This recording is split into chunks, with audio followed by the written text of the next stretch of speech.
बिस्मिल्लाहिर्रहमानिर्रहीम। अस्सलाम वालेकुम नाज़रीन, आप यूट्यूब चैनल देख रहे हैं। मैं इमरान खान हूँ। डेवलपमेंट आगे से आगे ही बढ़ती जा रही है और एक काम बड़ा उल्टा हो गया पाकिस्तान में एस्टेब्लिशमेंट और हुकूमत के साथ, और वो हुकूमत का जो चहीता मीडिया है जियो न्यूज़, उसने वो किया है। बाज़ औक़ात नादान दोस्त आपको फंसा देते हैं, बाज़ औक़ात आपका कुछ किया कराया आपके आगे आ जाता है। ऐसा लगता है कि इनका बुरा वक्त चल रहा है और ये जो करते हैं इन्हें उल्टा पड़ जाता है। मिसाल के तौर पे जियो न्यूज़ ने एक काम किया और बड़ी बारीक वारदात इन्होंने डाली, और इन्होंने डोनाल्ड ट्रंप की तैनाती का मजाक उड़ाया। सबसे पहले जो किया वो ये किया कि रिचर्ड ग्रेनल, जिसने इमरान खान साहब की रिहाई का मुतालबा किया था, और ये वो शख्स है जो डोनाल्ड ट्रंप के बहुत करीब है। और इसके बारे में एक चीज़ मैं आपको बता दूं जो आप नहीं जानते, कि मिशिगन से इसका ताल्लुक है और वहाँ पे मुसलमानों के वोटों से डोनाल्ड ट्रंप को फतह मिली थी। और मिशिगन में ये एक ऐसी स्विंग स्टेट थी जहाँ पे डोनाल्ड ट्रंप का जीतना बहुत ज़रूरी था। और जो कैंपेन के आखिरी 10 दिन थे, उन 10 दिनों में ये रिचर्ड जो था ये डोनाल्ड ट्रंप को 2 मरतबा लेकर गया मिशिगन, और इसने ये दावा किया था ट्रंप को कि मुसलमान वोट मैं ले लूँगा। और मुसलमानों ने, जहाँ बहुत सारी और उनकी शराइत हैं, बहुत सारी चीज़ें हैं, जो उनका सबसे मेन मसला, उन्होंने इमरान खान साहब की हवाले से जो जुल्म और ज़्यादती हो रही है पाकिस्तान में, उसकी बात भी की थी ओवरसीज़ पाकिस्तानियों ने और मुसलमानों ने। और इमरान खान जो है वो सिर्फ पाकिस्तान के अंदर नहीं, जो ओवरऑल मुसलमान है वो भी इमरान खान से प्यार करते हैं, वो उसको उम्मत मुस्लिमा का एक लीडर समझते हैं।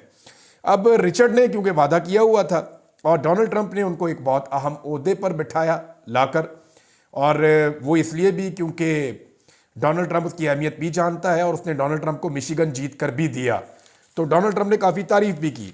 अब जब ये शख्स जीत गया और बन गया, तो आपको पता है जियो का एक बुग़्ज़ है इमरान खान से, और वो सख्त इमरान खान साहब की मुखालफत करता है। जो भी जियो में काम करता है उसे मजबूर किया जाता है कि आप इमरान खान की मुखालफत करें, और बड़ी मुश्किल से बेचारे चंद लोग हैं जो बैलेंस कर रहे होते हैं।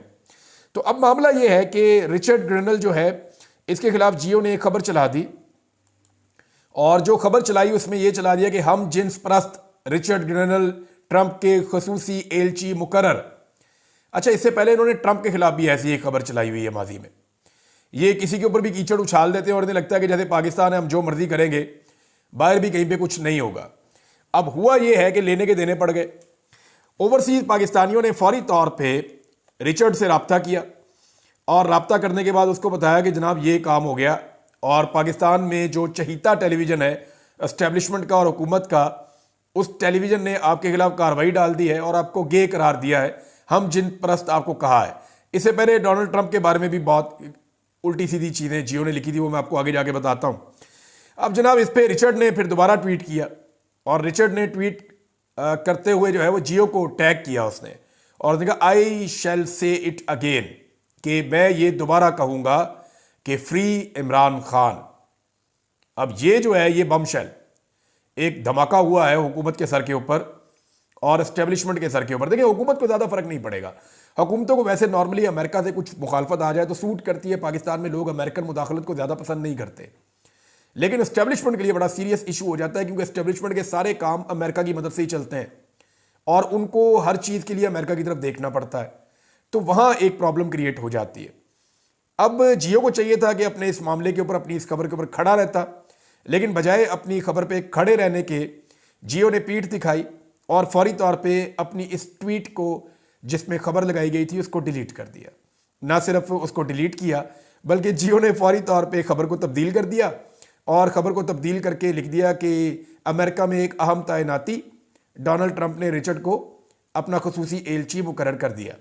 ये जनाब 2 नंबरी अब की है जियो न्यूज़ ने, और रिचर्ड ने इसको ट्वीट किया और रीट्वीट किया, और उसके बाद जो है वो पाकिस्तानियों ने जो ट्वीट्स किए उनको लाइक भी किया। और इसमें आतिफ खान साहब, मैंने आपको पहले ही बताया था, उनका भी, और कुछ और जो अमेरिकन हैं जो ओवरसीज़ पाकिस्तानी, उनका बड़ा रोल है। शहबाज गिल ने, मोहित पीरज़ादा ने, फिर वहाँ मौजूद हैं कासिम सूरी साहब, पाकिस्तान के अंदर बेशक बेशुमार पाकिस्तानी हैं। पाकिस्तान तरीके साहब का सारा ही सोशल मीडिया है, वो इस काम पे लग गया। अदर बशवानी है, अरसलान साहब हैं, और बाकी और बहुत सारे लोग हैं, जबरान साहब हैं। तो इन सब ने मिलकर जो है वो इतना रोला डाला कि अमेरिका में खप पड़ गई, और उसके बाद रिचर्ड को इसके ऊपर उन्होंने जनाब दोबारा ट्वीट किया। और देखें, इसके ऊपर आप गौर करें, रिचर्ड जो है वो सिर्फ जियो को जवाब भी दे सकता था, लेकिन उसका जवाब बड़ा टेक्निकल है और उसके जवाब के अंदर बड़ा क्लियर मैसेज भी है। और ये मैसेज सिर्फ जियो के लिए नहीं है बल्कि जियो के मालिकों के लिए भी है। और मैसेज ये है कि फ्री इमरान खान। ये बड़ा क्लियरली, बड़ा सोच समझ के लिखा हुआ ट्वीट मुझे लगता है। अब ये खाली काम जो है ये वो रिचर्ड ने नहीं किया, बल्कि डोनाल्ड ट्रंप के बहुत ज़्यादा चांसेस है कि आने वाले जो अटॉर्नी जनरल हैं, जिसकी डोनाल्ड ट्रंप बहुत तारीफ करता है, डोनाल्ड ट्रंप का बहुत करीबी साथी और दोस्त है, फॉर्मर कांग्रेसमैन है, इसका नाम है जी मैट गेट्स। इनके कुछ स्कैंडल भी रहे माजी में, सबके ही होते हैं। यानी अगर आप जो बाइडन इंतजामिया देखें तो उसके अंदर भी बेशुमार लोगों के बेशुमार स्कैंडल थे। कोई हम जिन्स परस्त है, किसी का कोई और इशू है, लेकिन कभी जियो ने या पाकिस्तान ने इसके अंदर मुदाखलत नहीं की। भाई उनकी सोसाइटी, उनका मुल्क इसी तरह का है, वो ऐसे ही है। हमारा ज़रा डिफरेंट है तो हम और तरह के हैं। उनके पैरामीटर यहाँ पे नहीं लगते, यहाँ के जो हैं वो वहाँ पे नहीं लगते। वहाँ पे लोग इन चीज़ों के लिए वोट डालते ही नहीं है। वो लोग देखते हैं कि जनाब ये आदमी अपने कॉलो फेल में कैसा है, ये हमारे मुल्क के लिए, हमारे इलाके के लिए कैसा है, ये हमारी पॉलिसीज़ को फॉलो करता है या नहीं करता। वो और तरह देखते हैं चीज़ों को। यहाँ पाकिस्तान में ज़रा और चीज़ें देखते हैं, पैरामीटर्स ज़रा मुख्तलिफ हैं। बहरहाल जियो ने जनाब खबर डिलीट कर दी। अब जियो कभी किसी को ताना नहीं दे सकेगा। यानी जियो इमरान खान को ये ताना नहीं दे सकता कि अमेरिका से पहले आपकी मुखालफत होती थी, अब आपकी हमायत क्यों होती है। भाई जियो ने खुद ट्वीट डिलीट कर दिया, बुज़दिल है, डर गए। तो डोनाल्ड ट्रंप की भी जनाब इन्होंने ट्रोलिंग की हुई है। डोनाल्ड ट्रंप की क्या ट्रोलिंग की है ज़रा वो भी खबर मैं आपको पढ़ के सुना देता हूँ। उसके ऊपर भी रोला पड़ गया है और शहबाज गिल एंड कंपनी और बाकी सारे लोग इस काम पे लग गए।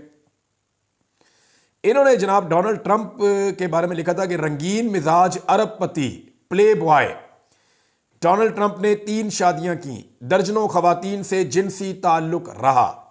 ये जनाब जियो ने लिखा था।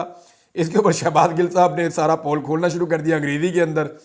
और पाकिस्तान तहरीक इंसाफ को एक फ़ायदा यह है कि पाकिस्तान तहरीक इंसाफ के जो सपोर्टर्स हैं उनको अंग्रेजी आती है और वो पढ़े लिखे लोग हैं, तो वो फटाफट ट्रांसलेट करते हैं। सारी दुनिया को पता चल जाता है, ये ग्लोबल वर्ल्ड है, ग्लोबल विलेज है, तो दुनिया जो है इस वक्त वो सबको पता चल जाता है कि जनाब यहाँ पे ये हो रहा है और मेरे खिलाफ ये चीज़ हो रही है, मेरे हक में ये चीज़ हो रही है। और रिचर्ड को देखें आप तो इनके ट्वीट जाते हैं ज़्यादा से ज़्यादा 200, 300, 500, 700, 1000 तक बहुत मुश्किल कोई ट्वीट जाता है इनका रीपोस्ट में। और इतनी ज़्यादा रीच भी नहीं रहती, बहुत ज़्यादा लोग उसको व्यू भी नहीं, इतने व्यूज़ भी नहीं मिलते। तो यहाँ पे 2 मिलियन से ज़्यादा व्यूज़ अभी तक इनको मिल गए हैं, ये रिकॉर्ड है। 17,000 से ज़्यादा, जिस वक्त मैंने ये ट्वीट पढ़ा था उस वक्त तक 17,000 से ज़ायद रीट्वीट मिल चुके थे। अब तो 20,000 के करीब होंगे ये रिचर्ड को। और पाकिस्तान में ये अभी रात का वक्त है, दिन चढ़ेगा तो ये मामला कहाँ जाएगा। तो यहाँ से भी आप अंदाज़ा लगा लें कि इस दफ़ा पहली दफ़ा ऐसा हो रहा है कि किसी अमरीकी का बयानिया पाकिस्तान के अंदर पॉपुलर हो रहा है, वरना यहाँ पे तो हमेशा से अवाम उनके बयानियों को पसंद नहीं करती रही। अब जो ट्रंप की ट्रोलिंग की है उसके ऊपर अगर कोई रिएक्शन आएगा तो ये एक और बड़ी शर्मिंदगी वाला मामला हो जाएगा। मेरी इन्फॉर्मेशन के मुताबिक जियो की बहुत ठीक ठाक क्लास हुई है और उस क्लास के बाद उन्होंने फिर ये चीज़ जो है वो डिलीट की और फिर अपनी खबर को बदला है। एस्टेब्लिशमेंट के लिए मुश्किलात खड़ी हो गई हैं क्योंकि अमेरिका में जो है वो पाकिस्तान के अंदर जो कुछ भी होता है उसको एस्टेब्लिशमेंट की ऐनक से वो देखते हैं। यानी वो ये मानने के लिए तैयार नहीं है कि पाकिस्तान के अंदर कोई बड़ी चीज़ अमेरिका के हवाले से हो और पाकिस्तान की एस्टेब्लिशमेंट का उसमें रोल ना हो। एक ट्रस्ट का डेफिसिट भी है, लेकिन वो पाकिस्तानी एस्टेब्लिशमेंट को हर चीज़ के लिए जिम्मेदार समझते हैं और बहुत हद तक ठीक भी समझते हैं। अब ये जो कुछ भी खबरें हो रही हैं या जो चीज़ें हो रही हैं इसके लिए भी वो पाकिस्तान की एस्टेब्लिशमेंट को ही जिम्मेदार समझते हैं और एस्टेब्लिशमेंट की मुश्किलात में इजाफा हो रहा है। एक तरफ ये कोशिश कर रहे हैं कि अमेरिका की नए आने वाली एडमिनिस्ट्रेशन के साथ अच्छे ताल्लुकात बनाएं, किसी तरह पाकिस्तान की मिलिट्री एस्टेब्लिशमेंट के उनके साथ ताल्लुकात फ़रोग पा जाएं, किसी तरीके से जो है वो ये जो हुकूमत है, इस हुकूमत की अमरीकी हुकूमत जो आने वाली है उसके साथ अच्छे ताल्लुकात बन जाएं और इमरान खान साहब को जेल में रखने का रास्ता खुला रहे, जैसा कि जो बाइडन के दौर में खुला रहा। एक तरफ ये दिन रात मेहनत कर रहे हैं, लॉबिंग कर रहे हैं, पैसा खर्च कर रहे हैं, लोगों को इन्वॉल्व कर रहे हैं, एक तरफ तो ये सब कुछ कर रहे हैं और दूसरी तरफ जो है वो इस तरह की एक खबर लगा के चीज़ों पे पानी फेर दिया गया। लेकिन जो टेस्टर लगाया गया था वो पूरा खुलकर सामने आया और ठीक ठाक झटका लगा है दूसरी तरफ से कि जनाब हमारी तो पोजीशन बड़ी क्लियर है और हम तो यही समझते हैं कि इमरान खान बेगुनाह जेल में है, उसको रिहा किया जाए। अब मामला यहाँ नहीं रुकता ना, मामला आगे बढ़ गया है। यहाँ पे कुछ और ट्वीट्स हैं। एक तो रिचर्ड का मैंने आपको बताया, एक मैंने आपको बताया कि जनाब मैट गेट्स, इसने भी एक ट्वीट किया और इसने भी ट्वीट करते हुए रीट्वीट किया रिचर्ड को और रीट्वीट करते हुए जो अटॉर्नी जनरल है आने वाले वक्त में डोनाल्ड ट्रंप का, ज़्यादा मुमकिनात ये है। और उसने जो रीट्वीट किया उसने रीट्वीट करते हुए लिखा कि फ्री इमरान खान, उसने भी यही मुतालबा किया। अब एक और शख्सियत है जनाब अमेरिका से, और ये है जी जॉन जेम्स। ये जो जॉन जेम्स है ये भी कांग्रेसमैन है और ये तगड़ा आदमी है अमेरिका का, और डोनाल्ड ट्रंप की पार्टी से इनका ताल्लुक है, डोनाल्ड ट्रंप के साथियों में से एक है। इन्होंने जो ट्वीट किया है वो बड़ा तफसीली है। इन्होंने कहा कि कोई भी हुकूमत, मैं उर्दू में आपको ट्रांसलेट करके बता रहा हूँ, वो अपने मासूम शहरियों को कत्ल नहीं कर सकती, कत्ल करने का जवाज़ नहीं रखती। और जैसा कि पाकिस्तान में नवंबर में कत्लेआम हुआ जो पाकिस्तानी फोर्सेस ने किया, उसके बारे में उन्होंने कहा is no exception, no regime should silence its people through violence. कोई भी जो रिजीम है या हुकूमत है वो अपने लोगों को तशद्दुद के ज़रिए से खामोश नहीं उसको करवाना चाहिए। मैं पाकिस्तानी भाइयों और बहनों के साथ खड़ा हूँ और उनके लिए आज़ादी और इंसाफ की जिद्दोजहद में उनके साथ खड़ा हूँ। ये जनाब जॉन जेम्स का भी स्टेटमेंट आ गया। एक स्टेटमेंट और भी है जनाब, ये डैरन जे बेटी, अब इसी तरह स्पेल करते हैं, शायद इसको ऐसे ही बोलते हैं, इनके नाम भी ज़रा मुश्किल है। ये जनाब डोनाल्ड ट्रंप के लिए तकारीर लिखता, एक अमरीकी सियासतदान भी है, अमरीकी वाइट हाउस का ऑफिशियल राइटर भी रहा है और डेमोक्रेट्स में इसके बड़े ताल्लुकात हैं। कुछ चीज़ें इसने कंट्रोवर्शियल की थी माजी में, लेकिन अब ये फिर डोनाल्ड ट्रंप के और उसकी टीम के बहुत करीब है, उसकी टीम का हिस्सा है। इसने भी जनाब रीट्वीट किया रिचर्ड के ट्वीट को और ये कहा कि बिल्कुल आपने सही मुतालबा किया है और उसकी हमायत की। तो इस तरह जो डोनाल्ड ट्रंप की पूरी टीम है, ऐसा लगता है कि वो इस वक्त पाकिस्तान तहरीक इंसाफ के या पाकिस्तानियों के या ओवरसीज़ पाकिस्तानी जितने अमेरिका में रहते हैं उनके बयानिए के साथ खड़ी हो गई है। ओवरसीज़ पाकिस्तानियों ने अपनी ताकत शो की है, ना सिर्फ बरतानिया में बल्कि अमेरिका में, और बड़े ज़बरदस्त तरीके से शो की है। और उन्होंने ये बताया है कि अगर आपके अपने लोग आपके साथ खड़े हों तो आपको किसी लॉबिंग फर्म की ज़रूरत नहीं रहती, आपको लॉबिस्ट हायर करने के लिए करोड़ों अरबों खर्च नहीं करने पड़ते। आप सिर्फ अपने लोगों के साथ बनाकर रखें, अपने लोगों को इज्जत दें, तो वो आपके लिए सब कुछ करने के लिए तैयार है। मेरी ओवरसीज़ पाकिस्तानियों से बातचीत हुई तो उन्होंने कहा जी हम ये सोच भी नहीं सकते थे कि हमारे अंदर इतनी कैपेसिटी है। 1.5 साल पहले जब हमने फ्रेंड्स ऑफ इमरान खान को शुरू किया, जिसमें डॉक्टर्स की, फिजिशियंस की एक बहुत बड़ी तादाद थी, और फिर उसके साथ लोग जुड़ते चले गए। शुरू में 1500 लोग जुड़े, फिर बढ़ते गए, तो हमें बाद में ये आइडिया हुआ कि हमारी स्ट्रेंथ क्या थी, हमारी कैपेसिटी क्या है, हम अमेरिकन हुकूमत से कैसे चीज़ें मनवा सकते हैं और कैसे उनके अंदर अपने आप को पेनिट्रेट कर सकते हैं। तो ये सब कुछ उन्हें वक्त के साथ साथ पता चला और मुझे बहुत सारी चीज़ें उन्होंने ऐसी बताई हैं, फ्यूचर में मैं आपके साथ शेयर करूँगा। अब जनाब एस्टेब्लिशमेंट के लिए मुश्किलात हैं, वो इस हुकूमत के पीछे से हट भी नहीं सकते और इस हुकूमत के पीछे रह भी नहीं सकते। इमरान खान साहब को अंदर रख भी नहीं सकते, इमरान खान साहब को छोड़ भी नहीं सकते।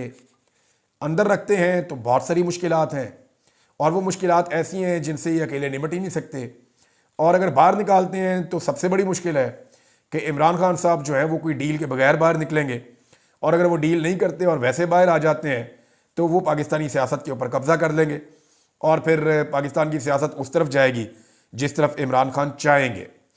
तो ये सारी चीज़ें जब कैलकुलेट करके देखती है पाकिस्तानी एस्टेब्लिशमेंट तो मुश्किलात एक्चुअली एस्टेब्लिशमेंट के लिए बड़ी हैं।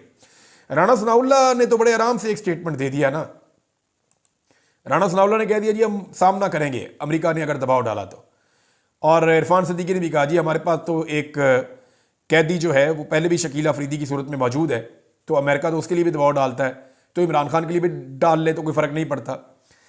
देखिए शकील अफरीदी को पूरा पाकिस्तान चाहता है कि उसको सज़ा हो, लेकिन इमरान खान को पूरा पाकिस्तान नहीं चाहता कि सज़ा हो। शकील अफरीदी के हक में पाकिस्तान में एक भी जलसा या जुलूस नहीं निकलता। शकील अफरीदी को कहें कि कॉल देकर देख ले, 15 बंदे बाहर नहीं आएंगे, उसके अपने घर वाले बाहर आने से डरेंगे। इमरान खान जब कॉल देता है तो पूरा मुल्क तो पाकिस्तान की हुकूमत खुद ही बंद कर देती है और पूरी दुनिया के अंदर एहतजाज होते हैं। तो शकील अफरीदी का इमरान खान के साथ मुवाजना या मुकाबला किया नहीं जा सकता। कुछ लोग इमरान खान साहब की उस मुबैना डील के बारे में बात कर रहे हैं कि जो मुज़ाकरात इमरान खान साहब के हो रहे थे, और जो मैंने आपको खबर भी दी थी कि 15 दिसंबर से पहले इमरान खान साहब को छोड़ने की ऑफ़र की गई थी, जिसे इमरान खान साहब ने कबूल नहीं किया। मैंने आपको क्लियरली कहा था कि ऑफ़र इमरान खान साहब को 15 दिसंबर से पहले छोड़ने की मिल गई थी और इमरान खान साहब को 15 दिसंबर तक छोड़ देना था और यकीन दहानी करवा दी गई थी और ऑफ़र भी मिल गई थी, लेकिन इमरान खान साहब ने उस ऑफ़र को कबूल नहीं किया।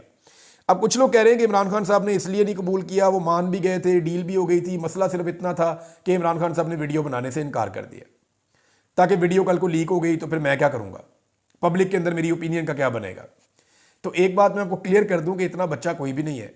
इमरान खान साहब वहाँ जिसको भी मिलते हैं हर चीज़ की वीडियो बनती है, हर चीज़ की ऑडियो रिकॉर्ड होती है।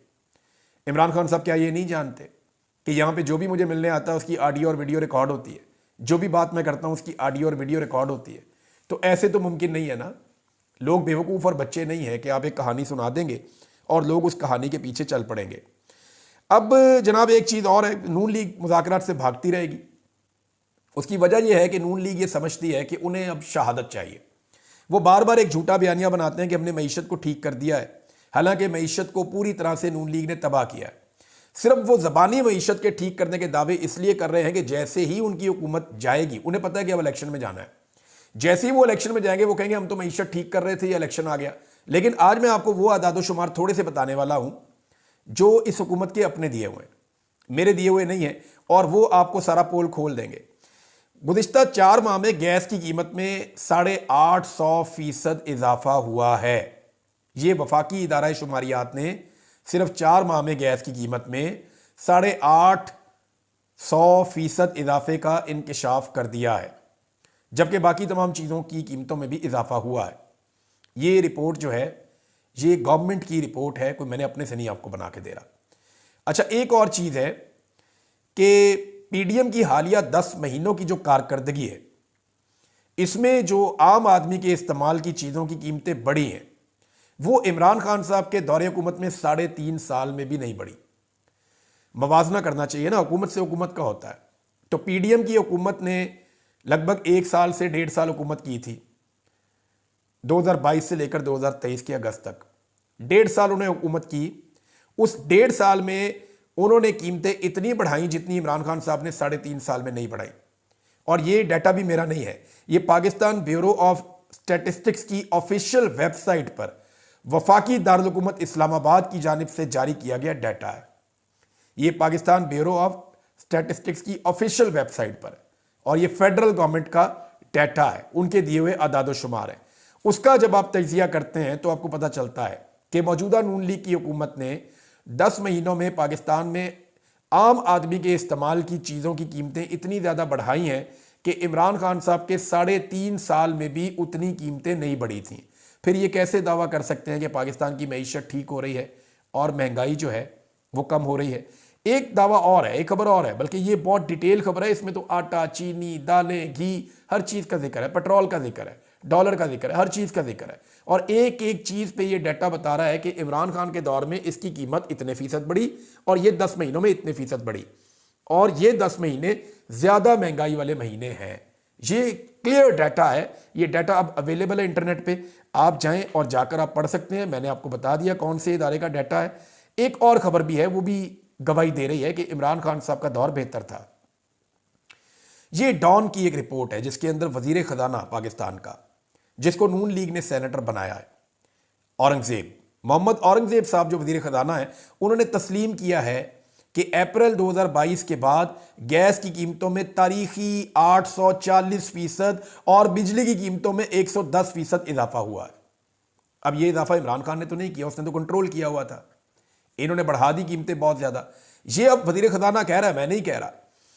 उसने ये कहा वजीर खजाना ने कि डॉलर के मुकाबले में रुपये की कदर भी जो है वो तकरीबन 44% 43% कम हो गई है। इमरान खान साहब के दौर में फिर भी बेहतर था। गैस का 1 यूनिट इमरान खान साहब के दौर में जो 217 रुपए का था वो अब 1479 रुपए तक पहुंच गया है। आप कीमत में इजाफा चेक करें कैसा है।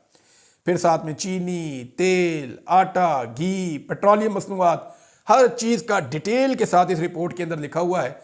जो वजीर खजाना ने कहा उसकी सपोर्ट के अंदर ये सारा डॉक्यूमेंट मौजूद है।